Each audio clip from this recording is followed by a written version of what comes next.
Gracias al Señor una vez más que tenemos este privilegio de juntarnos aquí, y aunque los que están muy atrás no pueden ver mi rostro, eso no importa, ¿verdad? Con tal pueda escuchar. Y como estoy bien seguro de que lo que estoy enseñando está en este libro o está en la palabra de Dios, no necesito que afirme que es verdad lo que estoy diciendo con este gesto, inclinando su cabeza de esa manera. O sea, es la forma diplomática de pedirle que no se vaya a dormir. Procure estar lo más despierto posible. Sé que es más fácil desconcentrarse que concentrarse, como también es muchas veces más fácil creer un error que creer una verdad. Muchas veces es así. Estamos dándole continuidad a un tema que hemos comenzado y que voy a pedir disculpas por no poder terminarlo, ya que necesitamos más tiempo para hablar sobre estos 3 dones que les consideramos dones milagrosos, extraordinarios y temporales. 3 dones de los 10 dones que tienen esa misma característica y que por lo tanto ya no existen en la actualidad. Pero decidimos en la voluntad del Señor hablar sobre estos 3 dones, porque son los que algunos han tratado de resucitar, como es el don de milagros, el don de lenguas y el don de sanidad. Son los 3 dones que usted los va a escuchar, que se pretenden, va a escucharlo por la radio, va a escucharlo por la televisión, va a encontrarlo en internet, y cada vez empiezan a aparecer más personas que ostentan tener alguno de estos dones. Probablemente hayan varias razones el porqué de esto, pero una de ellas es por lo que esto les ha producido a los hombres del pasado que bajo esta bandera lograron enriquecerse.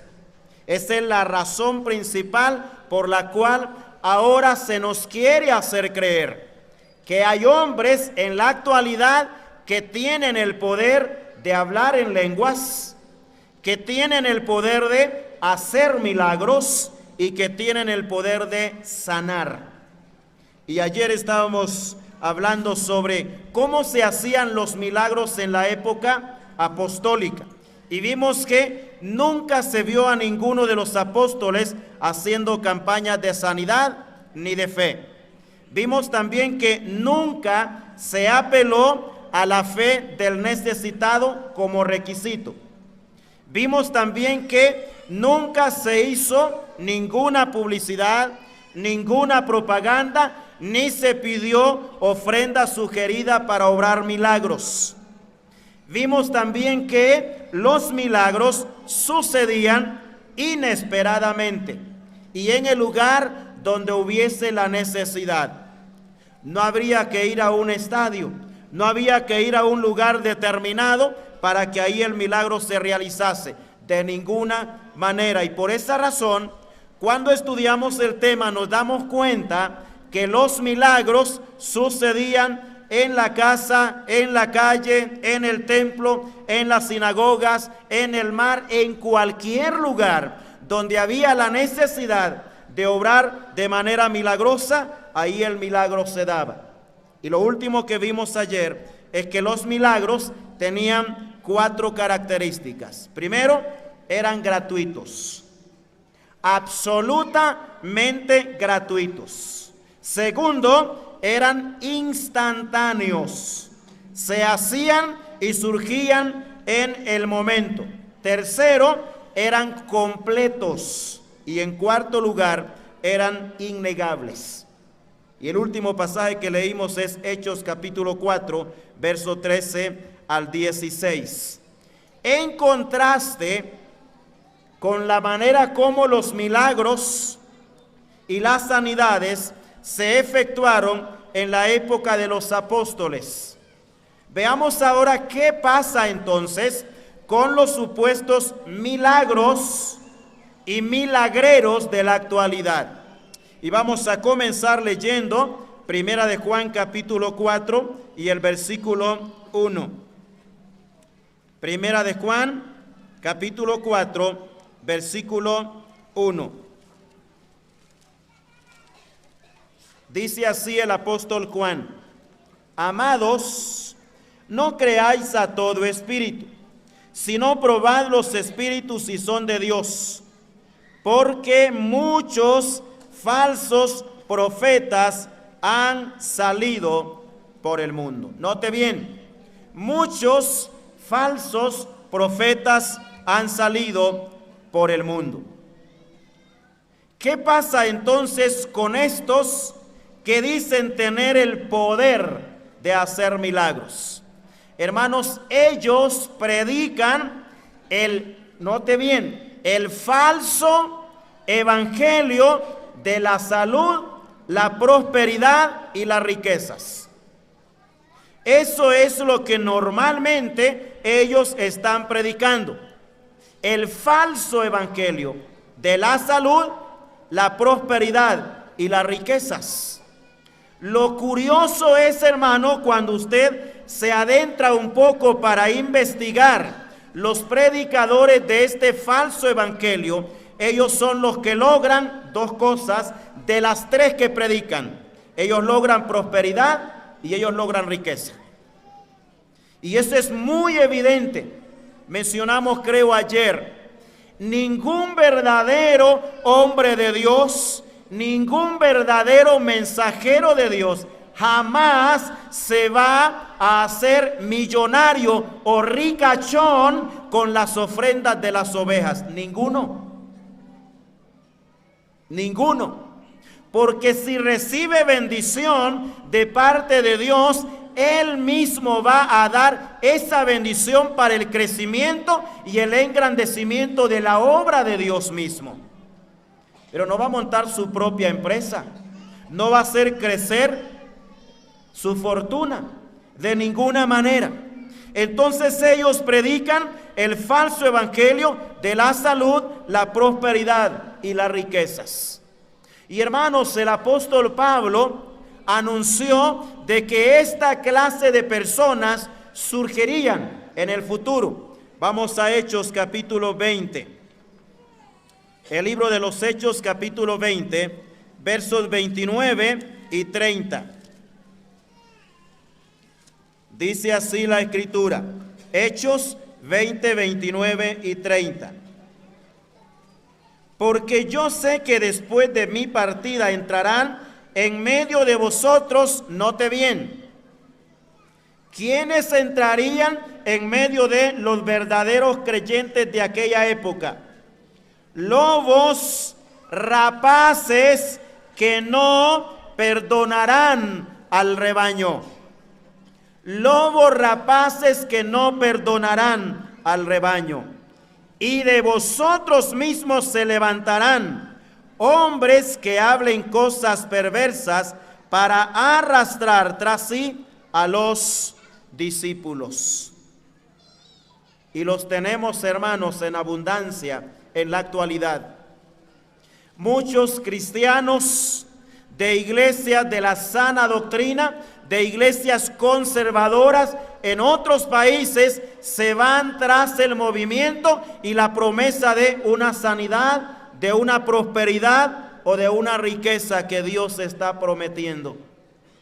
Hermanos, la riqueza que Dios promete al creyente de la dispensación actual no es una riqueza material o económica, es una riqueza espiritual. Y la riqueza espiritual es la de mayor importancia para la vida del creyente. De hecho, a algunos Dios les concede la oportunidad de crecer económicamente. Y qué bueno cuando logran crecer económicamente sin perder el propósito principal de los bienes materiales. Los bienes materiales, hermano, no son un fin. Son sencillamente un medio que Dios provee a cada hombre y a cada mujer para ser usado para la honra y la gloria de su nombre. Sin embargo, estos prometen prosperidad y los únicos que prosperan son ellos mismos. Primera Timoteo capítulo 4, versos 1 y 2. 4, 1 y 2 de Primera Timoteo. Dice así: pero el Espíritu dice claramente que en los postreros tiempos algunos apostatarán de la fe, escuchando a espíritus engañadores y a doctrinas de demonios, y por la hipocresía de mentirosos que, teniendo cauterizada la conciencia, prohibirán casarse y mandarán abstenerse de alimentos que Dios creó, para que con acción de gracias participasen de ellos los creyentes y los que han conocido la verdad. Pero también, hermanos, lo que pasa con ellos es que es una manera descarada de adquirir fondos. Así de sencillo. Manera descarada de adquirir fondos. Una forma inadecuada de lograr sacar de los bolsillos de sus seguidores y de los necesitados los recursos económicos. Primera Timoteo capítulo 6, versos 3 al 5. 6, 3 al 5.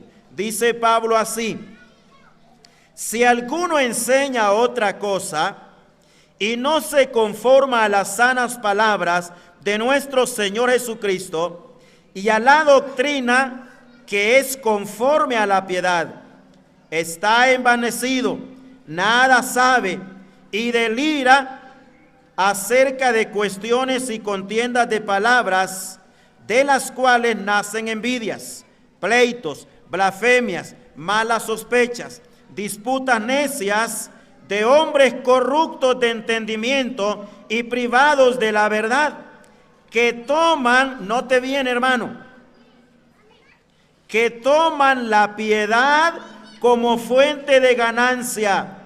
Apártate de los tales. Ahí está. Hermanos, más claro no puede hablarnos el Señor. Es la Escritura la que dice, y note bien, nos da algunos detalles de esta clase de personas. Y al final dice aquí Pablo, tienen la piedad como fuente de ganancia. El apóstol Pedro también dice que harían de las ovejas o del pueblo mercadería, o sea, negocio. Y la otra cosa que sucede en este aspecto, hermanos, es que ellos crean falsas esperanzas en los necesitados.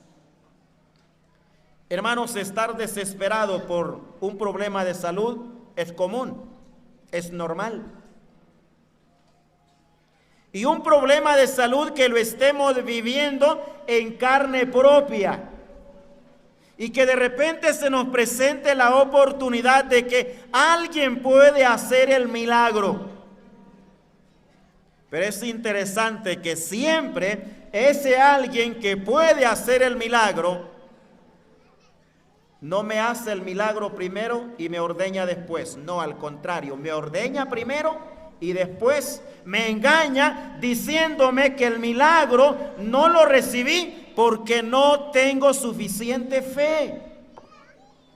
O sea que de todas maneras ellos siempre salen ganando. Pero también, hermanos, normalmente son personas que tienen capacidades. Y tienen capacidades para el espectáculo. Tienen capacidades para la manipulación de las multitudes. Tienen capacidades para el engaño. Tienen capacidades para el histrionismo, para la hipnosis masiva. Pero no tienen el don bíblico de sanidad. No los creamos, porque todo lo que ellos pretenden que nosotros les creamos son sencillamente falsificaciones demoníacas. Y como lo mencionamos ayer, cuando usted ve que alguien tira las muletas, se suspende de la silla de ruedas, ese nunca ha estado en muletas antes, ni nunca ha vivido en silla de ruedas antes. Es un actor que se presta para actuar de tal manera. Y cuando llega realmente alguien literalmente en esa condición, es muy probable que logren hipnotizarlo y logren hacer que emotivamente y trabajarlo mentalmente, de repente intente levantarse, pero usted me lo va a encontrar poco tiempo después en la misma condición. No porque Dios no pueda sanar, como dijimos anteriormente, pero recordemos que también hemos mencionado las épocas en las cuales Dios obró de manera milagrosa. En más de 6,000 años de existencia de la raza humana, solo 4 épocas en toda la historia, Dios determinó obrar de manera milagrosa o a través de milagros. Y el total de esas veces apenas llegan a 150 años. Época de Moisés, época de Elías y Eliseo, época de Cristo y época de los apóstoles. Estos son una fachada. Son estafadores obvios que se enriquecen de los desesperados. El apóstol Pedro nos habla de ello. Segunda de Pedro capítulo 2. Segunda de Pedro capítulo 2, versos 1 al 3. Dice así, Segunda Pedro 2, 1 al 3. Pero hubo también falsos profetas entre el pueblo, como habrá entre vosotros falsos maestros, que introducirán encubiertamente herejías destructoras, y aún negarán al Señor que los rescató, atrayendo sobre sí mismos destrucción repentina. Y muchos seguirán sus disoluciones, por causa de los cuales el camino de la verdad será blasfemado. Verso 3. Y por avaricia harán mercadería de vosotros, con palabras fingidas. Note bien, sobre los tales ya de largo tiempo la condenación no se tarda, y su perdición no se duerme. Ahí está. Por avaricia harán mercancía de vosotros.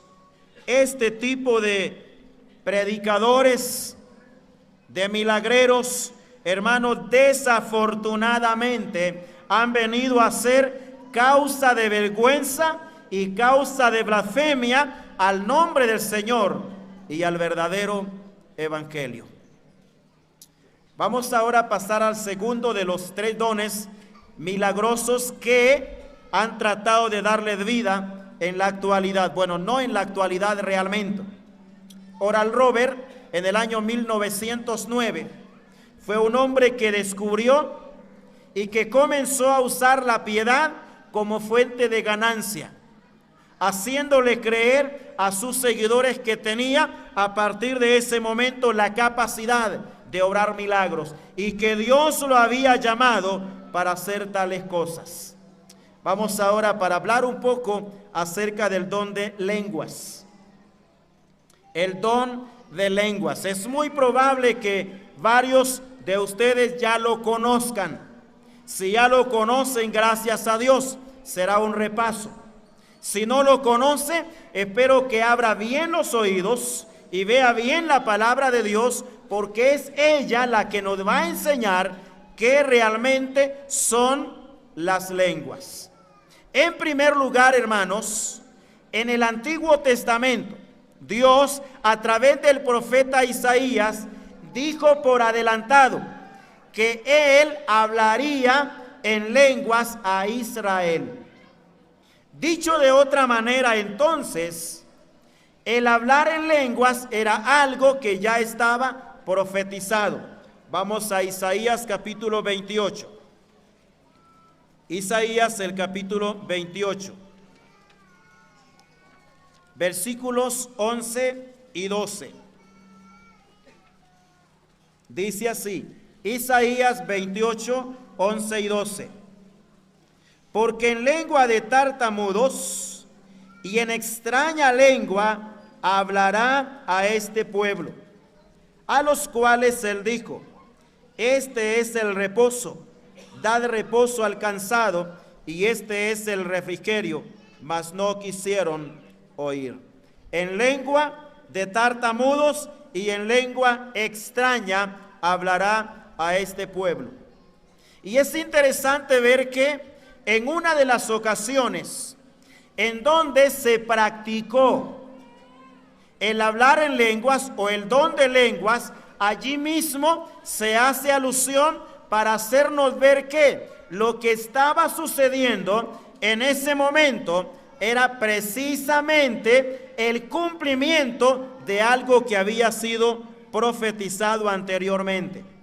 Vamos a Primera de Corintios capítulo 14, versículos 21 y 22. Primera de Corintios capítulo 14, versos 21 y 22. Dice así la Escritura. En la ley está escrito, en otras lenguas y con otros labios hablaré a este pueblo, y ni aun así me oirán.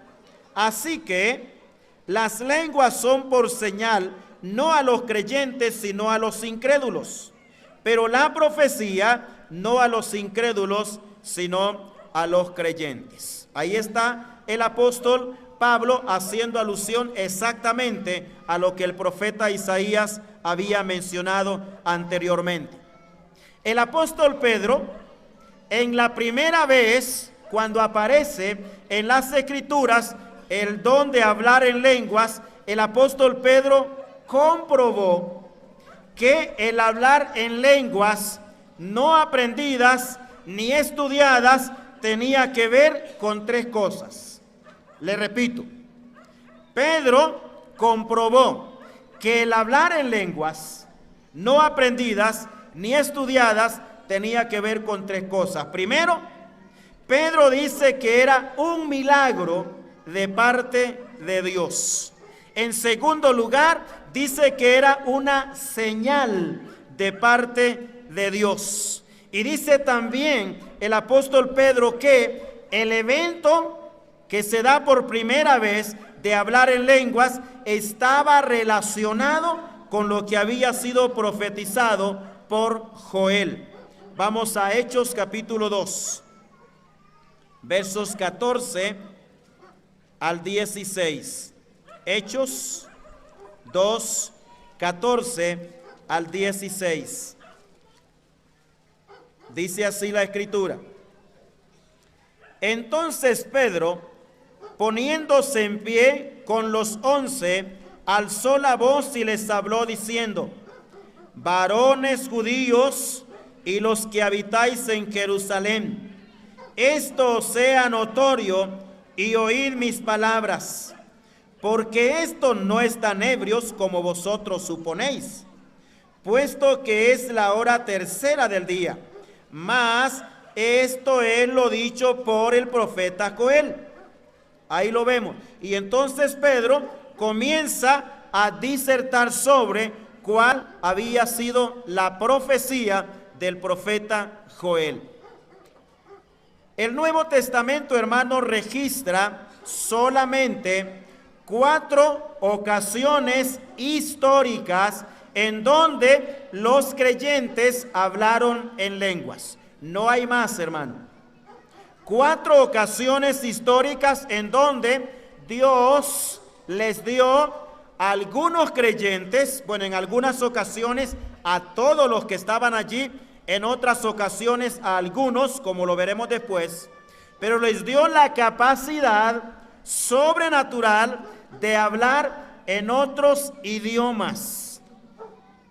Las lenguas que aparecen en 4 ocasiones en las Escrituras eran idiomas reales existentes. No era una tergiversación de palabras que producen un sonido repetido. Nada de eso. La tergiversación de palabras que producen sonidos repetidos sin sentido es a lo que ahora le llaman hablar en lenguas. Eso no es hablar en lenguas, hermanos. Eso no es hablar en lenguas. Vamos a verlo claramente a través de la Escritura. 4 ocasiones nada más en donde la Biblia registra que se habló en lenguas. Y este acto de hablar en lenguas pasó en 4 ciudades diferentes con 4 grupos de personas diferentes. Y en 3 de ellos solamente se dio una sola vez. Es interesante que entendamos eso a la luz de las Escrituras. Pedro, por ejemplo, habló en lenguas, pero Pedro no hablaba en lenguas en cada reunión que la iglesia tenía. Pedro habló en lenguas una sola vez en su vida. Y la mayoría de los apóstoles hablaron en lenguas una sola vez en su vida. Dios les dio en ese momento la capacidad de hablar un idioma que nunca habían aprendido ni nunca habían estudiado. Y de esa manera entonces lo vemos en las Escrituras. Es importante entonces que nosotros nos demos cuenta, hermanos, todos los dones extraordinarios, temporales o milagrosos fueron dados por Dios a ciertos creyentes con carácter fundacional. Por mientras se fundaba la doctrina o el fundamento doctrinal sobre el cual descansaría la iglesia. Por mientras se completaba el canon de las Sagradas Escrituras. Y una vez que se establecen los fundamentos doctrinales que Dios determinó que fuesen 2 hombres dotados o con dones diferentes que lo hicieran. Una vez que se completa el canon de la Escritura, esos dones desaparecen y salen de escena. ¿Quiénes eran los que tenían esta responsabilidad? Vamos a Efesios 2, versículos 20 al 22. Efesios 2, verso 20 al 22. Dice Pablo así: edificado sobre el fundamento de los apóstoles y profetas, siendo la principal piedra del ángulo Jesucristo mismo, en quien todo el edificio, bien coordinado, va creciendo para ser un templo santo en el Señor, en quien vosotros también sois juntamente edificados para morada de Dios en el Espíritu. ¿Quiénes iban a poner el fundamento doctrinal? Apóstoles y profetas. Y una vez que se establece el fundamento doctrinal, entonces Dios saca del entorno o de la escena y del tiempo de la iglesia a estos dones. No existe, hermanos, tal sucesión apostólica. Ninguno de los autodenominados hoy como apóstoles y profetas llenan los 3 requisitos que tenía que tener alguien en el comienzo de la iglesia para ser reconocido como apóstol de Cristo. Ninguno de ellos lo llena. Y es interesante que entendamos eso. Es más, ninguno de los apóstoles o profetas que existieron al comienzo de la iglesia se autodenominaron, ninguno de ellos. Fue el Señor el que escogió y determinó que determinados creyentes fuesen apóstoles y profetas. Y lo hizo, dice, según su voluntad. Y llamó así a los que Él quiso. Ninguno de ellos se autodenominó, y ese es el primer requisito. Y no lo cumplen porque estos se autodenominan y se dan ese nombre y esa fama.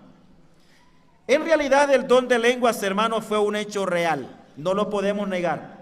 Estoy diciendo que no existe actualmente, que existió en el pasado, eso es muy real porque la Escritura lo enseña. Y cuando se dio el don de lenguas, fue el Espíritu Santo el que habilitó a su pueblo para que hablara en ese momento en lenguas o en idiomas que no habían sido ni conocidos por quienes lo hablaban, ni estudiados por ellos. Vamos a Hechos capítulo 2. Hechos el capítulo 2 y el verso 4. Dice así: y fueron todos llenos del Espíritu Santo, note bien, Hechos 2:4, y comenzaron a hablar en otras lenguas, según a ellos se les antojaba. ¿Así dice su Biblia, hermano? No. Según el Espíritu les daba que hablasen. Entonces, el Espíritu Santo es el que les capacitó y les dio la capacidad de poder hablar entonces un idioma que nunca ellos lo habían conocido. Y de esta manera milagrosa, hermanos, es en la que el Espíritu Santo demostró haber venido al mundo para formar la iglesia del Nuevo Testamento. De esta manera también, a través de la capacidad dada a sus hijos para que hablaran un idioma nunca aprendido, Dios estaba llamando la atención o llamando a la reflexión a los judíos incrédulos para que ellos fuesen salvos. O sea, ese es el primer milagro que se da, por así decir, relacionado directamente con la iglesia el día de Pentecostés.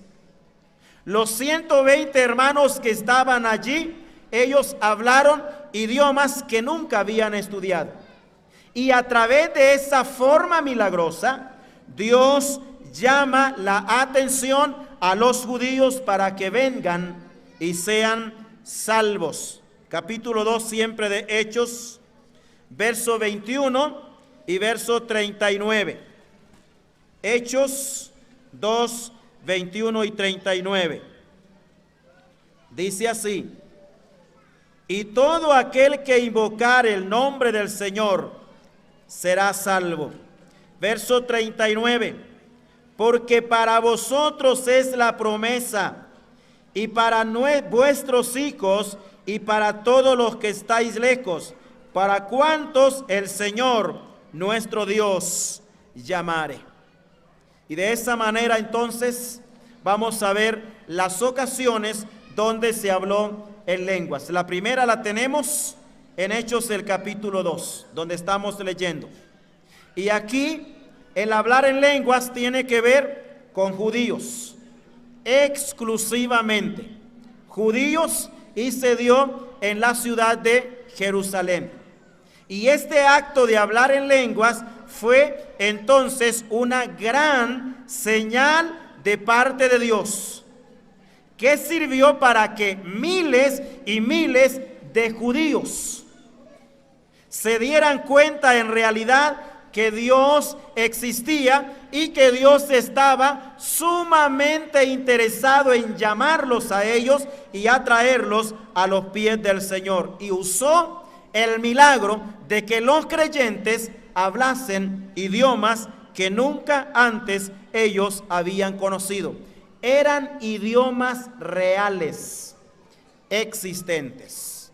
Vamos a corroborar esto en Hechos capítulo 2, versículo 6 en adelante. Hechos 2:6.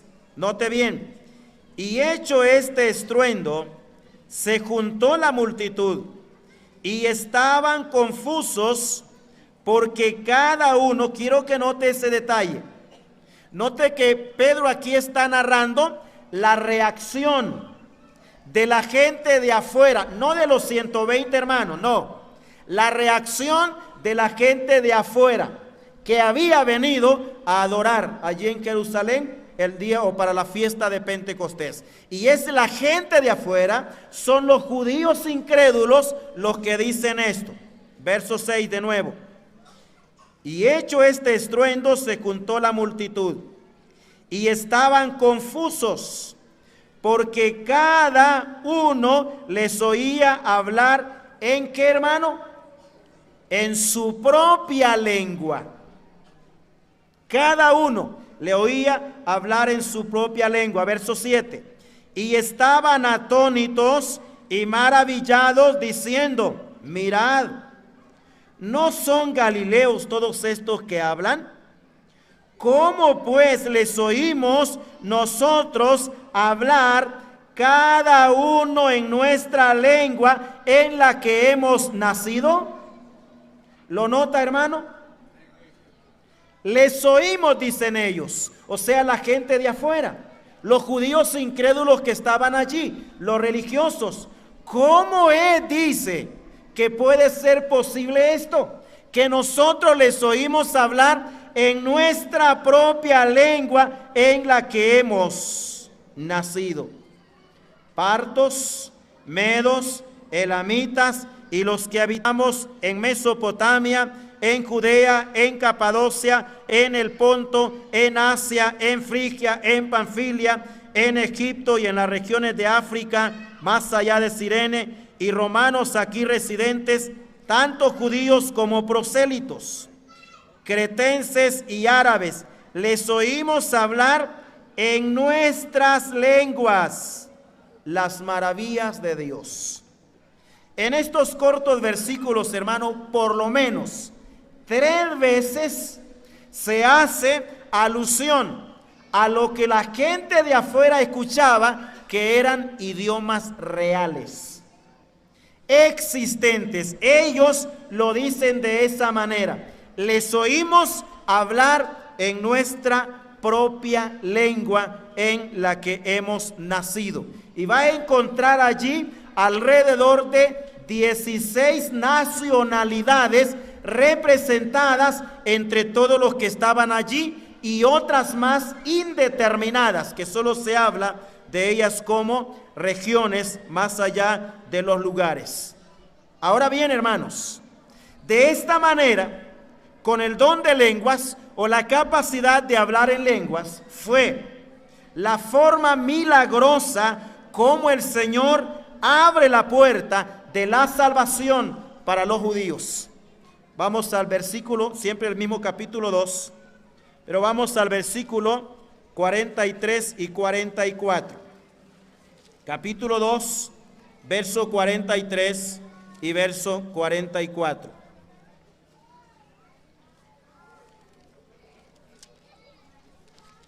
Dice así la Escritura.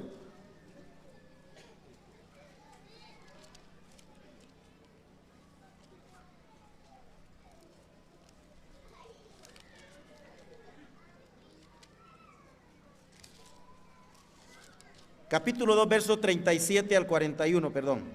2, 37 al 41 de Hechos. Y después vamos a ir a esta otra porción. 37 al 41. Hechos capítulo 2.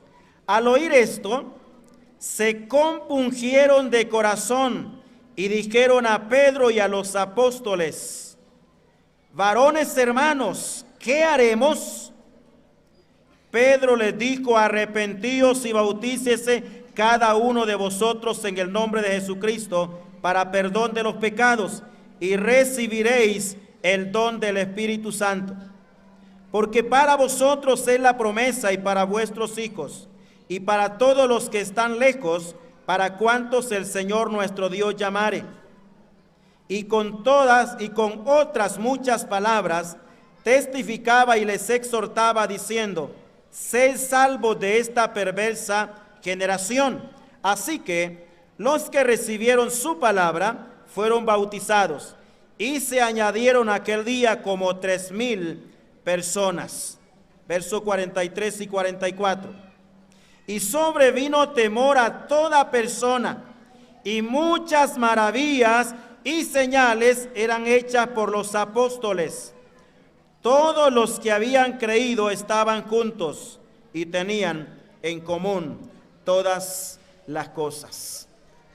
Esa es la primera vez en donde se habla en lenguas. La segunda ocasión donde se habla en lenguas es en Hechos 10.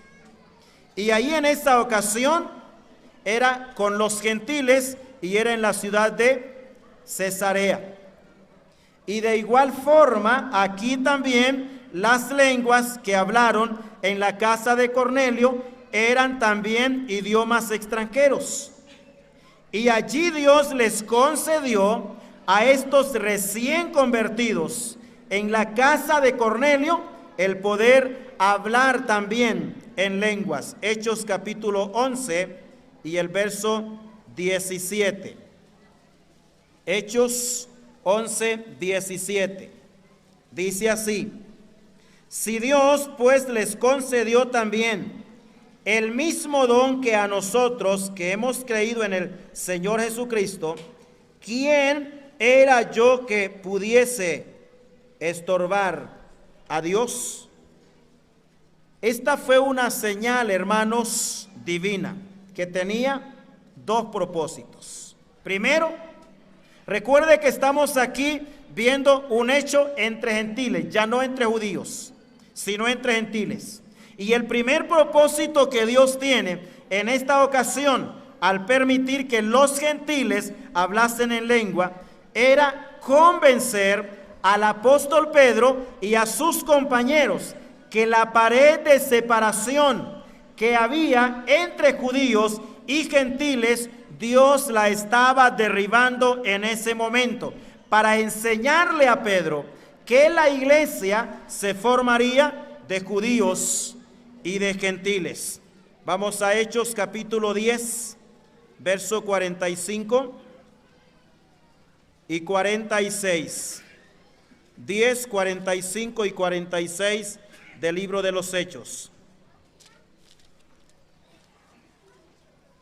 Y los fieles de la circuncisión que habían venido con Pedro, bueno, vamos a leer desde el verso 44.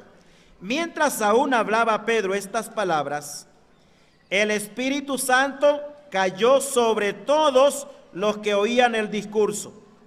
Y los fieles de la circuncisión que habían venido con Pedro se quedaron atónitos de que también sobre los gentiles se derramase el don del Espíritu Santo, porque los oían que hablaban en lenguas y que magnificaban a Dios. Note bien, ¿habló Pedro en lenguas en esa ocasión? No, hermano, aquí a Pedro le tocó escuchar hablar en lenguas. Es interesante que los que hablaron en lenguas en Pentecostés solo lo hicieron únicamente esa vez. Los que hablaron en lenguas en Hechos 10 en la casa de Cornelio solo lo hicieron una sola vez, nada más. O sea, ese no era un acto que los creyentes que tuvieron esa capacidad lo hacían todos los días. Los 120 hermanos que hablaron en lenguas solo lo hicieron esa vez. Los que hablaron en la casa de Cornelio solo lo hicieron esa vez. Y la tercera ocasión en donde encontramos el don de lenguas es en Hechos 19, con los discípulos de Juan. Tiene que ver en la ciudad de Éfeso. Eran 12 hombres que eran seguidores de Juan el Bautista. Y estos hombres no conocían casi nada de la doctrina, al grado tal que ni siquiera sabían de la existencia del Espíritu Santo. Y aquí Dios les concedió a ellos, a los discípulos de Juan o a los seguidores de Juan el Bautista, en Hechos 19, les concedió a ellos el profetizar y el hablar en lenguas como una confirmación especial para sus vidas. Entonces tenemos primero en Pentecostés, primera vez que se habla en lenguas. Segunda vez, Hechos 10, en la casa de Cornelio. Tercera vez, Hechos 19, los discípulos o los seguidores de Juan el Bautista. Y ellos hablaron una sola vez. Y quiero que notemos tres hechos sobresalientes de estos tres eventos: Pentecostés, en la casa de Cornelio y los seguidores de Juan. En primer lugar, hermanos, en los tres casos, todos los creyentes hablaron al mismo tiempo, todos, pero hablaban diferentes idiomas. Usted lo va a ver en el verso 3 del capítulo 2, usted lo va a ver en el verso 44 y 46 del verso 10, y lo va a ver en los versos 6 y 7 del capítulo 19. Lo segundo que sobresale en estos tres casos es que solo sucedió una sola vez en cada caso. Esa es la razón por la cual en la casa de Cornelio Pedro no habla en lenguas. Él ya había hablado en lenguas anteriormente en el aposento alto el día de Pentecostés. Aquí Pedro escucha que hablan en lenguas. Entonces, una sola vez sucede en Pentecostés, en la casa de Cornelio y con los seguidores de Juan el Bautista. Y el tercer hecho que debemos destacar es que, hermanos, no se ve que esta experiencia de Pentecostés en Hechos 2, de Hechos 10 en la casa de Cornelio y de Hechos 19 con los seguidores de Juan, no se ve que se haya repetido en ninguno de ellos en otra ocasión durante toda su vida. No se ve. Y no se hizo, no hay evidencia porque la Escritura lo registrara. Pedro predicó montones de ocasiones el Evangelio. Pablo predicó un montón de veces el Evangelio. Juan predicó un montón de veces el Evangelio, pero no les encontramos a ellos, o la Escritura no registra que ellos lo hayan hecho en lenguas, o que entre la predicación ellos metieran el hablar en lenguas. Y esto nos muestra, hermanos, la singularidad del propósito de Dios al verle dado a estos creyentes el poder o la capacidad sobrenatural de poder hablar en lenguas o idiomas que no habían conocido. Y la cuarta vez que la Escritura registra que se habló en lenguas es en 1 Corintios 14. Y tiene que ver ahora con la iglesia local de Corinto. Y en esta ocasión aquí, en esta iglesia y en este lugar, el don de lenguas se dio como una señal para los incrédulos. Ese era el propósito principal. Y usted lo puede ver en el capítulo 14 de 1 Corintios y el verso 22. Entonces, esa es la cuarta ocasión. Y es interesante que en la iglesia de Corinto no todos hablaban en lenguas. Eran algunos hermanos que hablaban en lenguas. El hablar en lenguas en la iglesia de Corinto consistía en tres cosas: orar en lenguas, hablar en lenguas y bendecir en lenguas. Sin embargo, el apóstol Pablo, y no vamos a tener tiempo para ver las normas, sin embargo, el apóstol Pablo, debido al abuso que se estaba dando por los hermanos en la iglesia de Corinto con el uso de las lenguas, Pablo establece por lo menos 6 principios bajo los cuales, si en la iglesia había un hermano con el don de lenguas, debería de usar el don de lenguas. El ejercicio del don de lenguas en la iglesia de Corinto era muy diferente a las ocasiones en las cuales esto se dio en Pentecostés, en Hechos 10 en la casa de Cornelio y también con los seguidores de Juan el Bautista. Entonces Pablo establece esas normas. Y hermanos, nos quedamos aquí por el tiempo que ya está pasado. Espero que lo que hayamos visto hasta aquí lo tengamos sumamente claro, porque hemos visto qué es lo que la Escritura enseña y que de esa manera nosotros tengamos cuidado con lo que vemos y con lo que escuchamos. Dos preguntas son importantes para todo creyente y son estas: ¿qué dice la Biblia sobre un asunto? Lo primero que usted tiene que hacer cuando ve o escucha algo que le parece raro, pregúntese, ¿qué dice la Biblia sobre este asunto? Y lo segundo, ¿qué quiere decir la Biblia cuando lo dice? Que el Señor nos bendiga.